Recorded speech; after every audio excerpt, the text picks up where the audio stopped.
Ladies and gentlemen, welcome back to the Players Zone YouTube channel. Welcome back to the Premier League review show. Match day 15 has come and gone. The Premier League runner, there's games every second day. It feels like we're properly into the Christmas period. And we had a very, very entertaining weekend of football to talk about. The Gunners losing Saturday lunchtime fixture. We got Everton pushing their way up into the top six. Crystal Palace establishing themselves now as a top four side in the Premier League. And everything in between. We're talking Everton, we're talking Palace, we're talking Villa, we're talking Arsenal, Chelsea and Liverpool today. I'm putting together my top 10 transfers, looking back now after the first around half of the season and see how I've regraded the top 10 transfers in the Premier League. And of course, we've got the MVP voting at the end of the episode as well. So a lot to be excited about. Let's get started at the top. And there's the big talking point from the weekend, and undoubtedly the big talking point in world football right now. Arsenal. Is this the first sign of them crumbling? Is this the first sign of them faltering under pressure? Look, I've been in Arsenal's corner all season this year. I think they've looked fantastic. They've gone to Fulham, an away place. It sounds stupid saying that, but they've gone to Fulham where they, in the past, have dropped points and they've got that job done. They've taken it to Liverpool. They've taken it to Manchester City. They've gone and won late on at Newcastle. But what we saw on the weekend was one of those mountains to climb not being conquered. And that's something that's been lingering around the last few seasons. Aston Villa away, tough away game. Villa Park up for it, and in form Aston Villa. Their former manager, Unai Emery. It's often had a little bit more about that game there, and you could see it. Arsenal, I think, poor first half. Really didn't put much pressure on Aston Villa. Really didn't force them back. I thought Villa looked fantastic the first quarter of an hour as the game grew on. The Arsenal obviously grew into the game. First half, look, the result, the score at the current point in time, yes, obviously it favoured Aston Villa, but at the time it sort of felt like a 50-50 game. Arsenal go and score straight away in the second half. I thought that's deserved. Now let's see how they go. And Arsenal looked fabulous. And to around the 75th minute mark, and I think then from there on in, they were almost like, okay, we're happy to take a draw here. We've had a tough set of fixtures. Let's just come out of this one, Champions League midweek. Let's just get over the line here with a draw. And that's where, for me, the mentality for the first time this season, I didn't see it quite be that champion level. Late in that game there, in particular, obviously the last moment of the game where Emi Buendia scores the fantastic goal, Arsenal didn't want it as much as Aston Villa did. A lot of players out on their feet. Makes sense. It was a tough game. It was a grueling game for both sides off the back of midweek fixtures. But when it comes down to it, in the box in a scrap, Emi Buendia and Aston Villa wanted it more. And I just saw signs in that game there that maybe they're faltering. Draw to Sunderland away. You got the draw versus Chelsea away. Draw versus Villa away. So it's just now piling up. And then the loss there, second loss of the season. And this time it was really warranted. I don't think they deserved the win. They probably deserved a draw in that game. They had a fantastic sort of 40 to 75 minutes. That period of time was all Arsenal. But Villa had their moments on the break. Villa had their moments in front of goal. And if they had made them count or the ball bounced other way, Villa maybe are in control of that game come the end of it. But they lost it in the end, Arsenal. And it's about now how they bounce back, because there's now a couple of results in recent weeks which hasn't been, one, the best performance, and two, the best outcome. And we say it a lot, champion teams don't have to produce their best performances, but they can get the great outcomes. But now what's happening for Arsenal in this sort of 5-game period, we haven't seen their best football, we haven't seen their best outcomes, and now all of a sudden the gap at the top, where it once was 5 or 7 points, is now only 2 points. Aston Villa and Man City are closing the gap. We've got dangerous signs like Crystal Palace around the place, and we haven't seen the best, what we think of Manchester United and Chelsea. Like, not that they'll challenge Arsenal, but there's teams that can take points away from the Gunners. So, yes, they may have conquered Newcastle. Yes, they may have conquered Fulham. Yes, they may have conquered Manchester City, but Aston Villa remains unconquered, and a match that could, in the end, close the gap and put them back with the field. And for me, that's what I keep harping on about. They need to be 5, 6, 7 points clear come the back end, because games like these, when it gets a little bit nervy, squeaky bum time, I didn't think they wanted it enough. I didn't think they were good enough in that moment. I thought this was in the past after what we saw at Newcastle. But on the weekend, it looked like Arsenal of the last year or two where when it mattered most, when the game got tough, Aston Villa wanted it more and Arsenal just couldn't get over the line. So is it the first sign of a slight crack opening up? In the game, 1.9 XG created, only scoring one goal. I think Ødegaard was good, but why move Eberechi as a out of position to the left-hand side when he's been operating so well down the middle? I know Martin Ødegaard's your skipper. I know Martin Ødegaard was a part of the project from the start. But in a game like that, the X Factor Eberechi Eze in the end turned against you. He didn't mark the back post where Matty Cash gets in to score the first goal. Martin Ødegaard was important in those areas and working with Bukayo Saka in the tight spaces, in those triangles. But a lot of his passes ended up with offside runs in behind. I think you put Eberechi Eze in that position there. You put a Madueke, you put a Gabriel Martinelli out on the flanks. Different Arsenal side. Mika Moreno also gets dragged in the first half. At half-time as well. I just think this side, and maybe it's a bit of an agenda running with me with Martin Ødegaard here, but I think Eberechi Eze is in the best starting 11 for Arsenal, and Martin Ødegaard comes off the bench. I think Eze at the 10, Martinelli on the left, Saka on the right, Marino or Victor Gyökeres up top, and that's just sort of starting level. Trossard obviously went fit, but he's coming back from injury, so I would have gone Martinelli in that wide space. But it just felt like this Arsenal side had the goal in them. They didn't have more than that, though. And once they scored that goal to equalise, they had a few moments going forward where they could have taken the lead, but it always had the feeling that if any side was going to nick another goal, it was going to be Aston Villa. That was just my point of view. I came into the game thinking an Aston Villa onslaught from the start, but then Arsenal would go and develop and grow in the game and win the game. Predicted 1-0. I never predicted them to have more than one goal. And that's sort of where this side now is going to be tested. It's a lot to have three centre-halves out, but they're not complaining, which is good to see from Arsenal. They've developed a squad that they can rotate. Jurrien Timber back in his old-school position of centre-half, but it showed Calafiori was a little bit off his step. Ben White not his best game.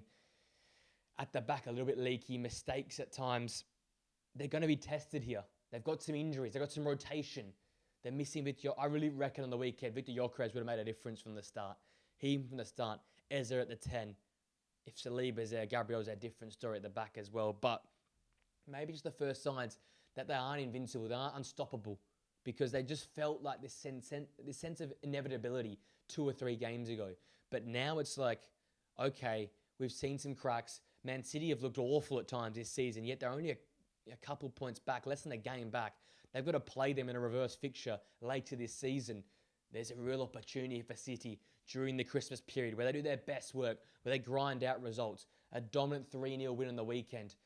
Is Arsenal's crack showing, and is Man City, Aston Villa and co just want to take their opportunity and close the gap? Because as I keep saying, come the last 5-6 games of the season, if the gap is less than 5 points, I back the other team, because Arsenal in that sort of period of time, the last 2 seasons, 3 seasons, they mentally, you can't just rub that away from your head. So I think it was a massive, massive talking point for the weekend that Arsenal have just shown that there's a chink in their armour, there's something to get at there, and the gap's closing once again. Pressure on Mikel Arteta, pressure on Martin Ødegaard, Bukayo Saka and this Arsenal side. Can they do it when the going gets tough here during this busy Christmas period into the new year in 2026? But that then brings to my winners, and you got to start with Aston Villa. What a display! Lunchtime at Villa Park, that place was buzzing, and the moment as well. I think that's for me the biggest thing from that game. They are winners because they wanted to win that game of football. Arsenal, to their credit, were fantastic second half, but when the going got tough and the legs got heavy, 2 games in 4 days, who wanted it more? Aston Villa. The ball goes out for a throw. They're instantly getting the ball back into play. Scramble in the box. Who's reacting first? Boubacar Kamara. Who's putting the ball in the back of the net? Emi Buendia. They made a fantastic start, a fantastic finish, and they got the 2-1 result. And all props to Unai Emery. I was giving this team as the loser maybe 3 or 4 times across the first 6 games. They couldn't score. They looked flat. They looked devoid of ideas. They looked like a squad that was stuck on the beach. But fast forward now 2 or 3 months, and we're talking about them in a Premier League title race because they are a few points back of Arsenal. They've played some uber consistent football, and they're beating the big boys. They've taken it to the biggest sides in the Premier League, and they're competing. It's 7 straight wins in a row. 9 out of 10 wins in the last 10 Premier League games. The only loss in the last 10 Premier League games came to a desperate Liverpool side who bounced off the back of that Real Madrid performance midweek in the Champions League. That is the only loss they've had in the last 10 games in the division. It is absolutely unbelievable. And whenever you question, whenever you doubt Unai Emery, he will deliver results and performances and a period of time like this. And you think back 2 seasons ago where they beat Manchester City and they beat Arsenal in the space of 1 week, it was a similar type of period of time right now. It was over that Christmas period, City during the week, Arsenal on the weekend, bang, bang, back-to-back wins. They went on that season to secure Champions League football. This season is eerily similar, familiar. It's a similar feel. Slower start, got going, and now it's going to be an extended run of form. 7 straight wins. And I know they're in Europa League football, but you got to win what's in front of you. And they've just carried this form over. Emi Buendia, the saviour once again. Once again, missed the clutch, securing the big moment and the big goal. Ollie Watkins finding his form midweek and had a tough game on the weekend, but it was a threat once again. Morgan Rogers, again, not his best game on the weekend, but looks dangerous in the football. Daniel Marlin, if he starts, if he's off the bench, for me is one of the most underrated players in the Premier League right now. His impact on games for Unai Emery's side is unbelievable. John McGinn keeps doing what he keeps doing. He's probably the only player this season for Aston Villa that hasn't put a foot wrong for Matchday 1 all the way to Matchday 15. The back line looks settled. You've got Ian Martson, Luca Digno's rotation. Matty Cash is finding that sort of mid-season form he often finds, where he puts together 10 to 12 games of just unbelievable football when everyone starts thinking, is he the best right back in the Premier League? Boubacar Kamara and Amadou Onana, for me, one of the most underrated midfield combinations in the Premier League. I love Kamara. I think he adds so much dynamism, physicality, and a difference, make an X factor in that midfield for the Aston Villa side. So great to see him dominating the midfield battle. And I just think in this game here, 5 big chances versus an Arsenal side that doesn't concede many opportunities goes to show the quality at the top end of the pitch. We knew they had clean sheets in their game. We knew they were solid at the back. Just look at the first 5 games. They were drawing and losing, but they weren't conceding many goals. The problem was going forward. We're wondering, can Morgan Rogers, John McGinn, Ollie Watkins really do it? Does Daniel Marlin have what it takes to compete in the Premier League? Now you look at it, you think, they just beat Brighton in a crazy game a couple of days back. They've scored 2 past the best defence in the world. What can't they do? They're top 3 right now and warranted. They're playing some great football. Unai Emery's a great manager. So for me, Aston Villa are massive winners on the weekend. Absolutely superb. And Villa Park, it is going to be bouncing now till February. This time of the year is when they get going. When it was Champions League last season, 2 seasons ago, that week where they beat Man City and they beat Arsenal. It's this time of the year where teams either, flail and falter or they fly. And for me, I think Aston Villa is going to be a watch with Man City and Arsenal tripping over themselves. Teams like Crystal Palace and Brighton and Everton and Chelsea, who are not really consistent or not a big side in the top 8. Aston Villa might be the sneaky side that might get themselves to top of the Premier League or equal top on a game week. We saw Nottingham Forest at times last season go top or equal top at points of time. See if they can hold it. And this Aston Villa side have got the depth and the quality and the manager to potentially extend this period of form and potentially compete at the top of the Premier League. So keep an eye out for them. Fabulous weekend once again. And equally fabulous for Everton. Look, it's a tough game going against Nottingham Forest, especially under Sean Dyche. Former manager, Hill Dickinson was up for it. 3-0 demolition job of that Nottingham Forest side. Puts them back in their place and puts Everton up there amongst the big boys.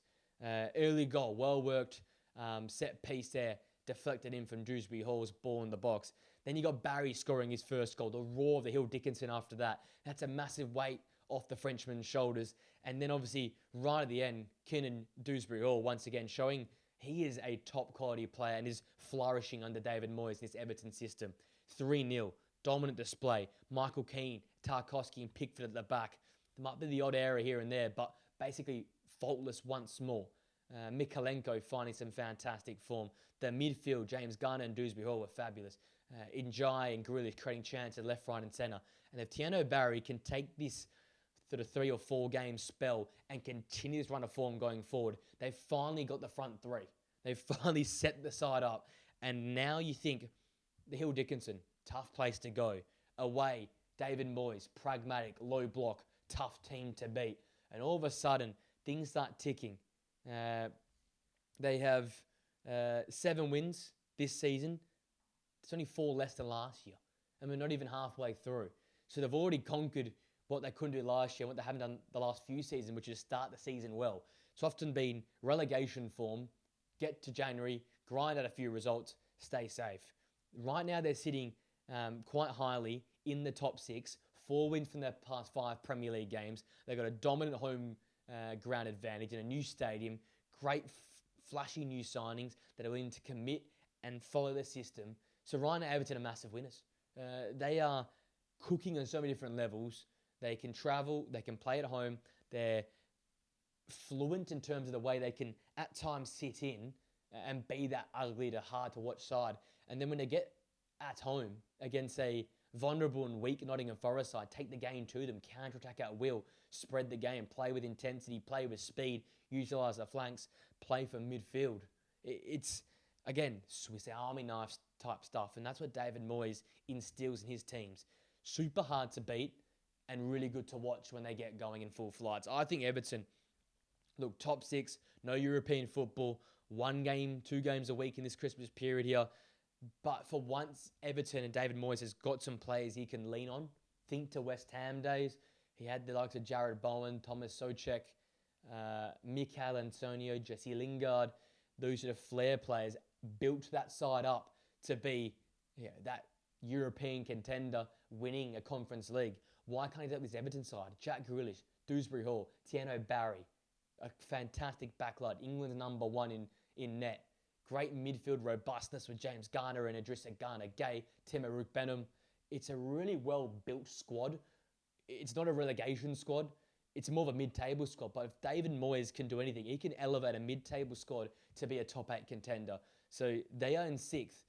And another, same as Aston Villa, warranted in that position. They've played some fantastic football. They've had some ups and downs, but okay, obviously not to the degree of Aston Villa, but they've been that consistent side. And I kept saying it last week. That was my theme of last, my key talking point of last week. If you want to be successful in this Premier League season, where many teams go and win, lose, win, draw, win, lost, it's up and down each week. You go from 13th to 4th in the space of a win. Teams like Everton, teams like Brighton, Aston Villa, we'll get to Crystal Palace, who can string together 4 or 5 good results, unbeaten in 5, unbeaten in 6, 4 out of 7 wins. That gets you in European positions. That gets you high up the table. Because City aren't, perfect. Neither are Chelsea. Spurs, United are hit and miss. Liverpool are awful this season. AFC Bournemouth, not the team they were last season. So it is a real pack in there. There's a good 9 teams that can take up positions 3 to 13th. That's what it feels like. So if you can string together performances and play relatively consistent football, ranging from 6 out of 10 to 8 out of 10 on any given night, you're going to be up the table. And that's what Everton have done. That's what Villa have done. And that's what Crystal Palace have done. And I've been talking about Palace now since Oliver Glasner got there, middle of the season after Vieira got sacked. What a pickup he was, and what great football they're playing. It is just the level of consistency that this squad puts out. And again, it's not a big squad. He's only rotated 12 spots this season. Oliver Glasner, only 12 different players have come into the starting 11. The back 3 have remained unchanged. But in this game here versus Fulham, a massive away victory, 2-1. There was no Daniel Munoz, their player of the season last year, and probably their player of the season this year. So Nathaniel Klein comes in for his first start since early this calendar year. There's no Lerma in midfield. There's no Ismail Assar, has probably been their brightest spark going forward. So Daichi Kamada moves further up the field. Moves further back into midfield. You've got Yeremy Pino, who struggled so far, alongside Eddie Nketiah, who's only just made his 50th appearance for Crystal Palace, alongside out of form Jean-Philippe Mateta. The back 3 remains unchanged. Obviously, Dean Henderson and goals fine. But who stands up? The key figures. Maxence Lacroix, fantastic once more. Mark Gahey proving once again what he's worth every single penny at the back. And there's a reason why Oliver Glasner was threatening to walk if they let him go for a fee this summer. Because without Mark Gahey there, where would Crystal Palace be this season? He secured the away victory at Aston Villa. The away victory now at Fulham was fabulous, in a few draws this season at home, being that rock-solid defender. You can see why they wanted him to stay, or Oliver Glasner wanted him to stay, because this team would have fallen apart without him. He was fabulous. Tyrick Mitchell put together an all-time performance in the absence of his wing-back partner. And for me, Adam Wharton once again displayed why he should be starting alongside Declan Rice in the England World Cup squad. This guy was absolutely flawless versus Fulham. And again, he doesn't get the incredible amount of touches which you see from the likes of Declan Rice, Rodri, the top-end midfielders in the Premier League. But every single touch of the football, there was impact. He sweeps up defensively. He's a disruptor, but then silky on the ball. Always has time to pick a pass. Never phased in what's in front of him. And the control on the game which he showed in that game versus Fulham, the pass that led to that goal as well, it is next level. He is just superb. And him alongside Mark Gahey are the reasons why Palace won this game of football. Great finish from Eddie Nketiah after the pass from Wharton. But Gahey's header, Wharton initially starting that counter-attack that led to the Nketiah goal.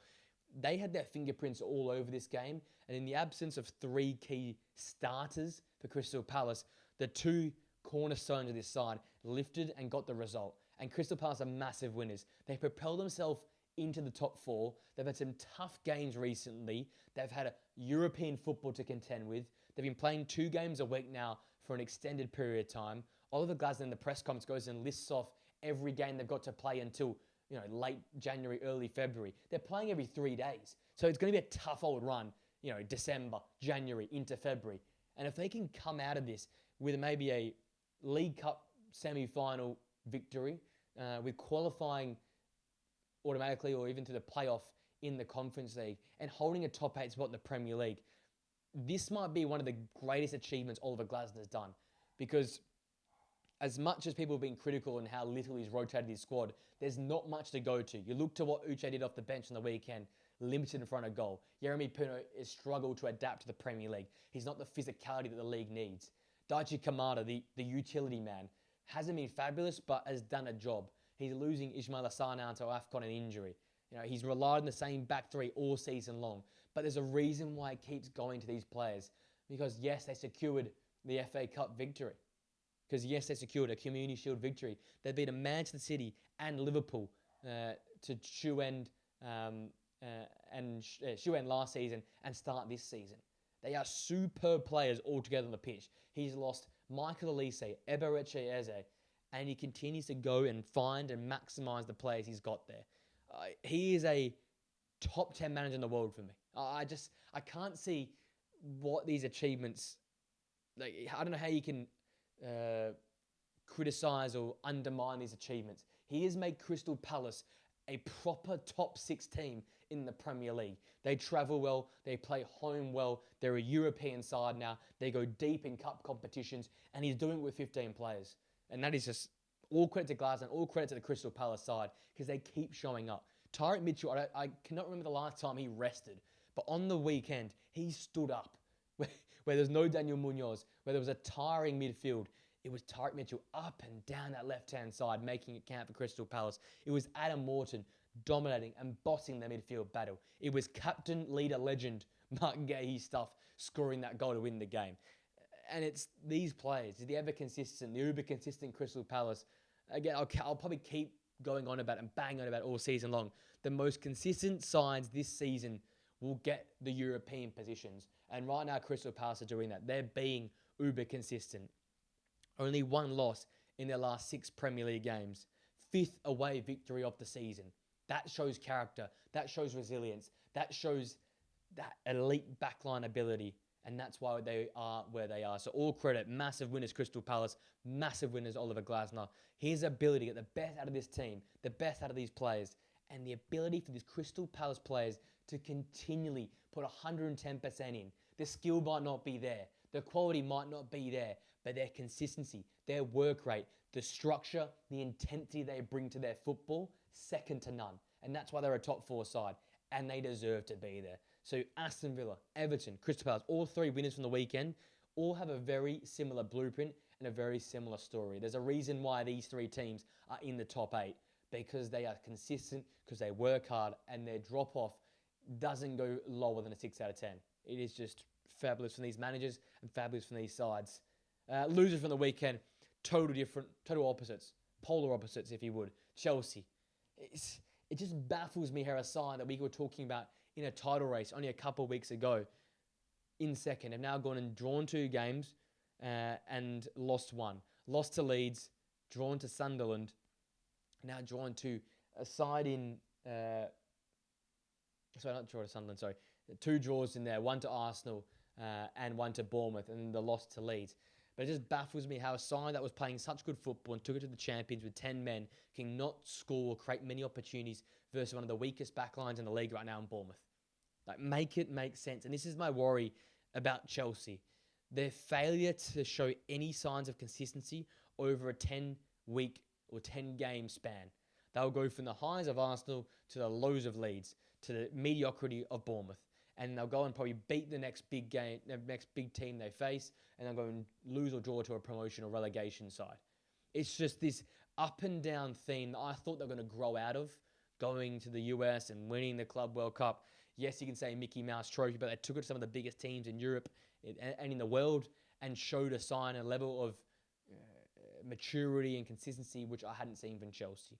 Enzo Fernandez at times stepped up. Cole Palmer at times stepped up. The back line looked much more solid. But what I saw on the weekend was a failure of a consistent and dangerous centre forward, a failure to create consistently from the flanks. Esteval and Neto's best are unbelievable, but their worst or their off days are just so low and so poor. Alejandro Garnacho, welcome to the Alejandro Garnacho experience. We United fans know all about it. Quality, unbelievable. Probably one of the best in the world on his day, but some games at the weekend, you just think, what are we dealing with here? The midfield lacked that sharpness, lacked that intensity. Reece James not quite at his best. And the back line just not solid enough for me. Conceded way too many chances in the first half. And if any team were going to win that, it probably felt like Bournemouth at home. So against a Bournemouth side that struggled recently, that hasn't looked good defensively, you made little to no opportunities, less than 1 XG, and now you're 8 points off the top of the Premier League. Where once you could have won and gone a couple points, less than a game off the top of the Premier League. It's just not good enough for Chelsea. They're big losers from the weekend. So is Enzo Maresca. You've got to work out a way that you can develop maturity and develop consistency. And like we always say it, the Christmas period exposes the biggest flaws in squads. Not just the teams, the squad. How deep are you? How much quality is on the bench? How much consistency is on your bench? What is the drop-off between your backup centre-half and your starting centre-half? If you get a suspension to your midfielder, how do you play?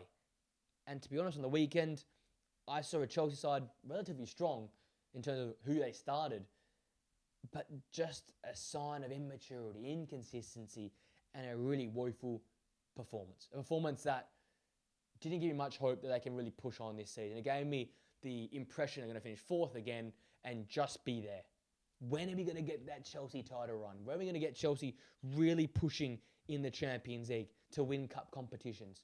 Because this Chelsea side doesn't scream to me like a side's going to win anything this season, especially with that result on the weekend. So they were losers. And of course, for probably a 3rd or 4th week running, Liverpool losers as well. 1 minute of the last 5 games, only 2 wins from the last 10 Premier League games. A bright start.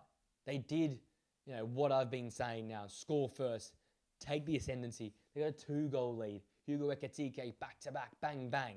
And they're pressing. They're playing through the lines quite well. Then, mistake, error from Ibrahim Konate, who's having the worst season I think I could ever imagine he could have. Awful season. Gives away a penalty they concede. They concede then a few minutes after. And that, the Anton Stack goal for me, if anything personifies Liverpool's season, you watch back that moment in time. Anton Stack has enough time to get the ball, cut inside, and pick his spot with 5 Liverpool red shirts surrounding him. Where's the pressure? Where's the intensity? Where's the tackling? Where's the willingness to win the ball? The only real sign was, in the end, it was a bad chance. But Connor Bradley snapping Willie Nonto, I think, on the halfway line. That, for me, showed a bit of intensity. Curtis Jones throwing his body around. That showed a bit of intensity and will and fight. Dominic Szoboszlai, again, a superstar. He's having a career season in one of the worst years for Liverpool. I feel sorry for him. But everyone else was passengers on the weekend. Everyone else. There was no one else that could have held their head up high. Gravenberch, again. McAllister on the bench. comes on, I guess, makes an impact. But Gakpo, poor. Ekitike obviously was really, really good again, scores his goals. Alisson in net did what he had to do, but far from exciting. Neither was Van Dijk. Milos Kerkez again, pretty mediocre. Connor Bradley wasn't great, but showed a bit of fight. But if we're really talking about Liverpool, the champions are saying, oh, a bit of fight's enough. That shows a lot. And I said, that second goal, the Anton Statten goal, showed for me everything I didn't know about Liverpool this season. The freedom in the box to cut inside and pick your spot whilst 5 Liverpool players are all around you. Freeze frame if you want. Look at it. What's going on at the back for Liverpool? Where's the intensity? Where's the will? Where's the fight? Where's the consistency? And they just crumbled. And again, that last goal for Ayo Tanaka. The freedom and the key to the city almost at the back post. Gravenberch fails to deal with it, closes his eyes actually where the ball goes near him, hits his arm, forces Tanaka at the back post. Alisson can't do much about it. But failure again defensively to deal with the ball into the box. Failure when a player had the ball in the box to put him under pressure. Defensively, they are all at sea. I don't care what's going on at the top of the end of the pitch. Isaac, Ekitike, Salah, no Salah. You need to sort out your defence. You need to sort out your midfield. It is so poor. Scoring 3 in any Premier League game should win you the game of football. Conceding 3 to Leeds shows the Liverpool standards are gone to. They are a middle to bottom half side right now in the Premier League, and that's where they're sitting in the league. They are where they should be because of the way they're playing their football. And it's a shame because I love McAllister. I love Ryan Gravenberch. I love Dominic Szoboszlai and the football these 3 play with. I respect Virgil van Dijk highly. Alisson, legend of the Premier League. But players are just letting them down consistently. Mo Salah at the start of the season. Now with his off-field drama, he's letting them down. Isak's letting them down. So is Florian Wirtz. So is Alexis McAllister. So is Ryan Gravenberch. So is Ibrahima Konate. Ibrahima Konate is almost like the cancer, and it's all spread from there. So focused on his move to Real Madrid, failure to prepare in pre-season, looks all over the place. They signed way too many attackers. They're all about themselves, and it just feels like a little bit like Real Madrid last season. Bunch of individuals, no team, no coherent sort of structure and intensity, and they're falling apart. And you feel for Van Dijk, and you feel for Ekitike, and you feel for the players like Dominic Szoboszlai putting together really, really solid seasons, and you're let down by the players around them. So Liverpool and Chelsea, for similar reasons, big losers on the weekend for me. All right, from there, from the lows to the highs, let me re-rank the top 10 signings in the Premier League over the summer. It's a retrospective look back at what I thought they were like and what they currently are like. We're looking back at, after 15 games, who actually was the best signings for the summer. Starting at number 10, it was tough because I really like this player, Nicolas Voltemada for me. Not bad for a reject in many regards for Newcastle. 7 goals, 1 assist, 85 million euros, a big fee spent. But for a centre forward that continues to bag, continues to be such a dangerous threat for Newcastle United, what a pickup he is. Big fella, but it's matched the physicality of the lead, showing his speed, and he's showing that consistency which he brought from Stuttgart in terms of consistently running in behind, stretching back lines, can drop in and receive, play on the half spin. He's been very, very good at carrying that form from the Bundesliga to the Premier League. So fair play to Nicolas Voltemada. He has been, at times, especially at the start of the season when Newcastle was struggling, the lone threat up top for the Magpies. So he's had a fantastic season. The fee, maybe that's the right. I've got him at 10. I think the impact of the other players have been greater or more exciting. So I've got him at 10. Might be a little bit harsh, but Nicolas Voltemada with his 7 goals and 1 assist this season slots in at 10 for me in the top 10 re-rank of the signings of the summer. In number 9 is Kiernan Dewsbury-Hall. What a pickup he has been from Chelsea. Didn't see the light of day across the last 18 months. Comes to Everton and has been the cog, has been the live wire for Everton. On the weekend, played deeper in midfield as more of a number 8, box-to-box style. Has played in the number 10. Has helped out as a double pivot in the 6. Has operated in that front, that 3 in behind the centre forward. So he has been absolutely everywhere for Everton this season. The 4 goals and 2 assists shows his impact in the Premier League. He has been that player that's made things happen, made things tick for them. And you often see the Everton counter-attack or the Everton goals. It either starts or finishes or is somewhat pivotal to the work that Kiernan Dewsbury-Hall does. He's shown his quality from Leicester City, where he just, wherever he touches, turns to goals or gold, whatever you want to say. But he's had that impact on Everton this season, and that's been an important cog alongside Iliman Ndiaye and Jack Grealish that have made them flourish. Jack Grealish was a honourable mention for me in this list, but I think for only 29 million euros, he's a permanent transfer. He's ever consistent, and he's been so important to Everton's resurgence this season that Kiernan Dewsbury Hall for me has in this list, and he goes in at number 9 for me. Just above him at number 8, Bryan Mbeumo for me. What a signing he's been for Manchester United. Has added, again, the key word of this episode, consistency to the front line. His probably last 3 games have been his worst in a United shirt, but 5 goals and 1 assist so far in the Premier League. Big transfer fee, though, 75 million euros, means he probably slides down the pecking order and into number 8. But on any given day, he looks like one of the most dangerous Premier League players, up there with Cole Palmer, Bukayo Saka, and the big boys like Phil Foden. But his impact on games of football, his threat that he brings United's front line is something that United fans we've been calling out for many a year. He's a consistent attacking player that can give you 8, 7 out of 10, and has the ability to break down a low block, win games by scoring the counter-attack, clinical in front of goal, important link and cog to build United going forward. So he's added so much and impacted United so much, he makes his top 10 list. Doesn't get much higher because of that massive transfer fee, but the impact he's made has just been fabulous. And I think United would be nowhere this season if it wasn't for Bryan Mbeumo, even less than where we are right now. So big ups to Bryan Mbeumo, number 8 for me in the retrospective look at the transfers this summer. In number 7, I don't know if it counts or not, but I have gone Esteval.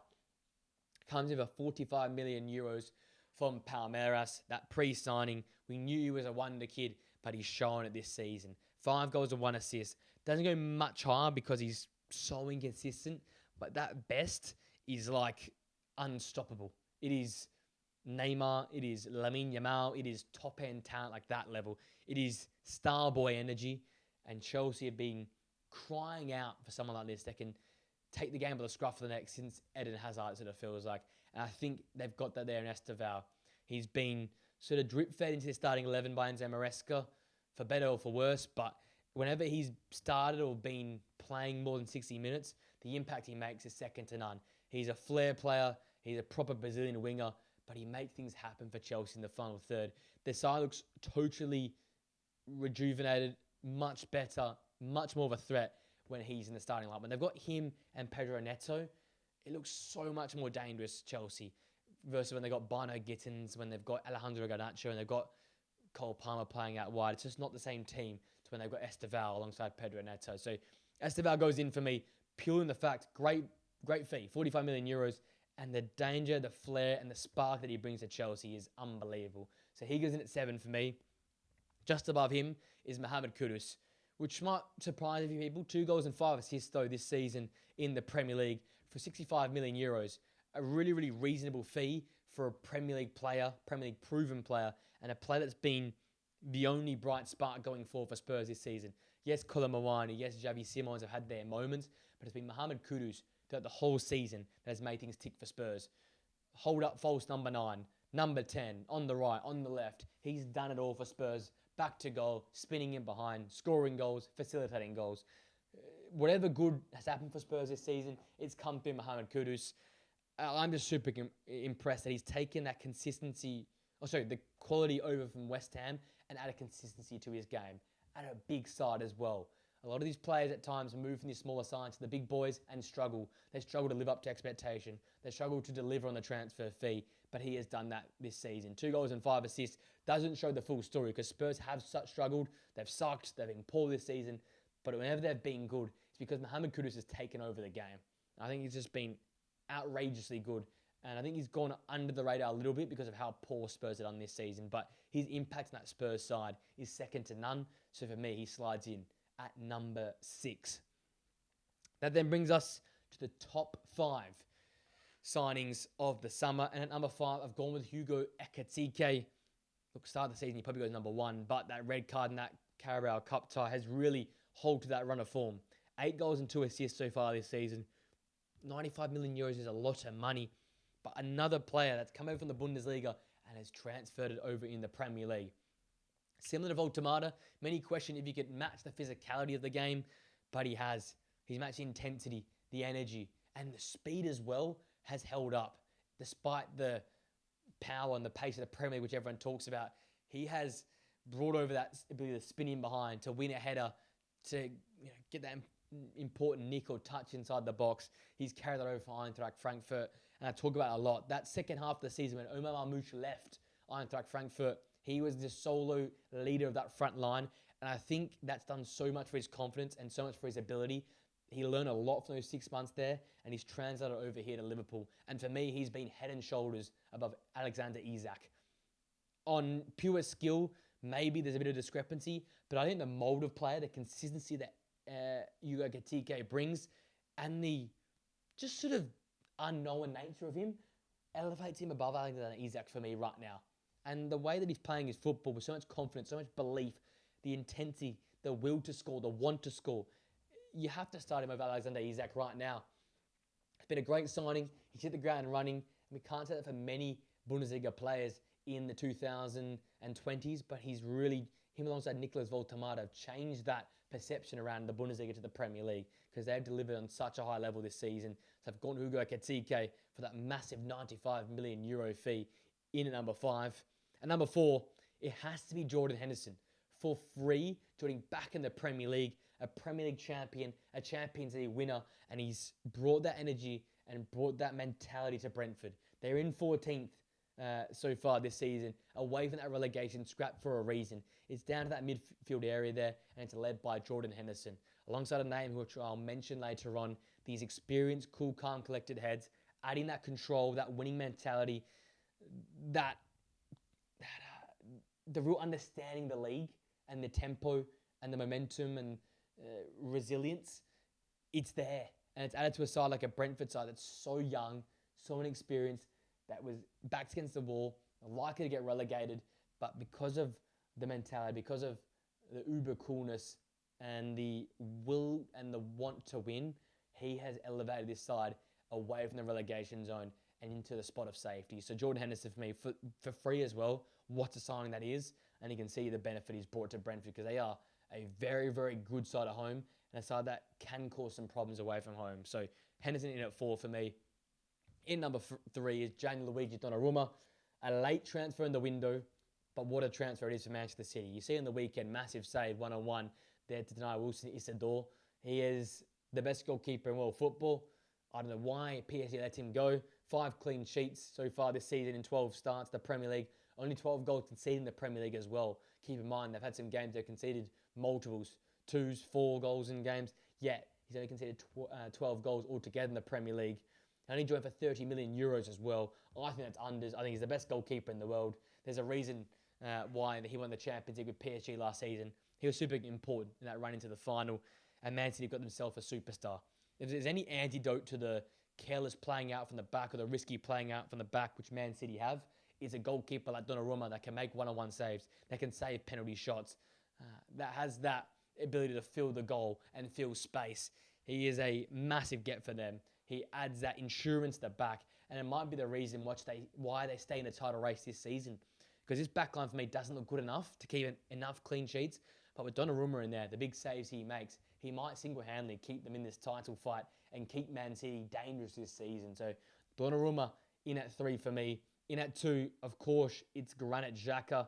1 goal and 4 assists this season for the measly fee of 15 million euros across from Bayer Leverkusen. An invincible winner, a leader of that side, the captain of this side. I can't say much else which anyone else has not said. He has been unbelievable for them. He's added that leadership in midfield, that control in midfield, a sharpness in the intensity in midfield, and a real ruggedness which Sunderland wouldn't have had if it wasn't for him. Him and Siddiqui as a midfield combination is up there alongside Wharton and Hughes, Adams and Smith. It's a midfield that, again, goes under the radar, maybe not respected enough, but is fabulous. And it's been one of those streaks won't forget type midfielders. But you look back a few years' time, you think Granit Xhaka and Noah Siddiqui was a great midfield for Sunderland. And that's the reason why they got European football, because these two together have been fabulous. I think it's down to what Granit Xhaka brings to the table, that will to win, that physicality, that winning mentality. Match of the Premier League experience. And there's a reason why Sunderland are doing so well this season. He's the captain, he's a leader, and he's brought it to Sunderland side. So he's at number 2. And for me, Martin Zubimendi, number 1. 2 goals, 1 assist, 2 tackles per game, 2 clearances per game, 1 interception per game. €70 million is a lot of money, but the Spaniard has brought that and even more. I was a bit sceptical. A lot of talk about Zubimendi and what he can bring to the table, what he's done at Sociedad. I'm like, oh, La Liga, Premier League. Does he have the intensity? Does he have the physicality to match which the league has? He's been unbelievable. He's freed up Declan Rice to play as a proper box-to-box. He's protected that back line so well. He's come up with important goals and important moments for Arsenal. He has controlled most midfield battles and won most midfield battles. And there's just been that missing piece, that missing consistent player which Arsenal need to add to their repertoire and to their arsenal, pardon the pun, which elevates them to champion status. And they're the top of the Premier League for a reason, because he's going to that midfield alongside Declan Rice and has made the Declan Rice, Zubimendi and the Saliba Gabriel four, that sort of square you got there, two centre-halves and two central midfielders, is the best in the world. Undoubtedly. Most solid, most consistent, best in the air, best on the ground, best in possession, best without possession, second to none. And he frees up Rice to play his best attacking football. He protects the two centre-halves if they want to be high up the pitch. He wins the ball back.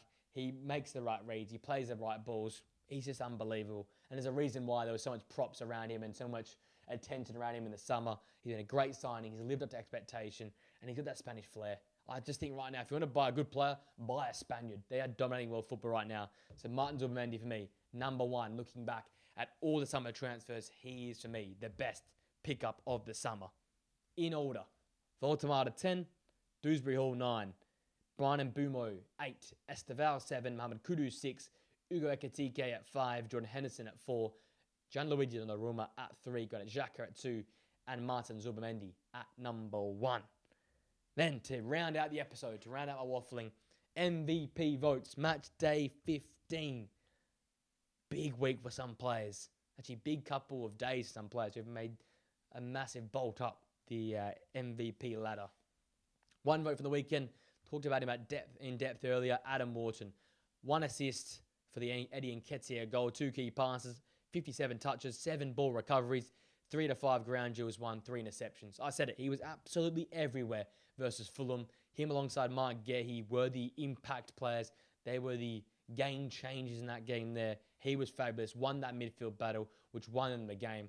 And he had a fingerprint all over that game. And that's the reason why they won a tough away from home matchup. So Adam Wharton gets 1 vote for me. In at 2 votes, it's that man again. Emi Buendia off the bench to score the momentous goal. Look, he only had 11 touches. He had 0.1 XG from that shot and he scored it. But the most important touch maybe of the season in terms of keeping the title race relevant, keeping it close, keeping it exciting. Again, as I said, once more, the decisive moment is down to Emi Buendia. When Aston Villa was struggling, it was Emi Buendia. Aston Villa now in great form. Emi Buendia again. He's had influential moments throughout the season. He gets 2 votes for me just because of that goal. Just a fabulous finish at the last kick of the game. Wanted it more, and what a finish it was to wrong foot David Raya. He gets 2 votes. Kiernan Dewsbury Hall gets 3 votes for me. In a different position, deeper as a double pivot in an 8 alongside James Garner. He looked right at home.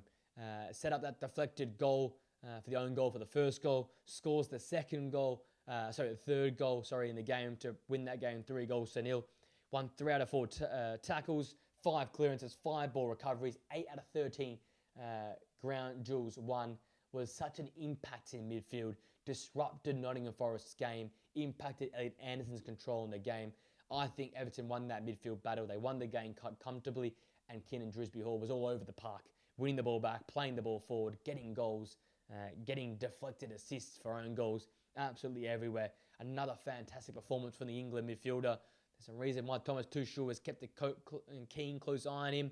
I think he could be an impact player for England come the World Cup off the bench. Just a real Swiss Army knife midfield. Can play the 10, can play a wide number 10 like a left attacking midfielder, can play in the 8, and has worked in double pivot already this season as well. So Dewsbury Hall in with 3 votes.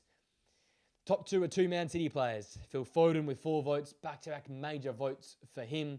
1 goal, 1 assist, 2 key passes. Playing much deeper on the weekend to facilitate another player in the starting 11. But he looked fantastic in that deeper position. Calm in midfield. Not dispossessed as much as I thought he would. Another fantastic game again. Back to his best form already. got more goal contributions than he did in the whole of last season already this season. So that goes to show he is in some sparkling form and very, very familiar to what he did 2 seasons ago where he took out Player of the Season. So keep an eye for Phil Foden. He's just starting to flex his muscles, and all of a sudden Man City are closing the gap to Arsenal at the top of the Premier League. Coincidence? I think not. So Phil Foden, another fantastic game. And then for me, the difference maker versus Sunderland was Ryan Cherki. He started up the pitch because Phil Foden played a little bit deeper, and boy was he absolutely everywhere for the Citizens. 2 assists, 6 key passes, 88% pass accuracy, completed 5 out of 9 successful dribbles. He was absolutely outrageous. Back at his Leon best on the weekend. And this is the danger Man City have. Jeremy Doku, Phil Foden, Ryan Cherki, all starting to hit form at the right time of the season. And when it's not Foden, it's Cherki. When it's not Cherki, it's Doku. If it's not Foden, it might be Doku and Cherki. If it's not Cherki, it might be Foden and Doku. They're all starting to find form. They're all starting to take turns and looking very, very dangerous in that final third there. And they might have finally found the answer to scoring without Erling Haaland. He hasn't scored or impacted the game really in the last 3 games, and City have won them and scored a lot of goals. So maybe they've finally sorted out this Erling Haaland-sized problem. Cherki fabulous, Cherki unstoppable, was single-handedly the difference maker there versus Sunderland. So he picks up all 5 votes for me. So it's Ryan Cherki with 5, Phil Foden with 4, Kenan Dewsbury Hall with 3, Emi Buendia with 2, and Adam Wharton with 1. So I think Phil Foden bolts his way up to either the top or second of my MVP votes, and Kenan Dewsbury Hall joined some of the few vote getters that have got multiple votes across different weekends. But there you go. That is the Premier League Matchday 15 wrapped up for you. Hope you enjoyed the video, guys. A long one of listening to me ramble and rant, but I love these ones, these solo ones. I get to really talk to you about what I think is going on right now in the world of the Premier League. I apologize for missing 1 day of our Players Zone Footmas. I was away with an Ironman, so I hope you guys can give me a bit of leeway there. We missed 1 day, but we're back consistently uploading as the advent calendar and December goes on. So we'll be updating our 25 to 1 players in the world as well. We'll be updating that to be every single day once again after missing 2 days there as well. All back on track though, and keep an eye out for Wednesday, the Away Days podcast coming back. Me and Nathan will be sitting on those couches behind me, talking all things football, big leagues, relegation scraps, title fights, Italy, Spain, Germany, France, the lot. We'll be covering it all. Champions League. The Away Days podcast is back after a 1.5-month hiatus. So it's all happening here on the Players Zone channel. If you enjoyed the video, guys, smash a like on it, subscribe. Check out all the clips that are up on TikTok, YouTube, and Instagram. And with that being said, guys, hope you have a great day. Enjoy the week's football action. And I'll see you guys same time, same place next Monday for the Premier League review for Matchday 16. Till next time, guys. See you later.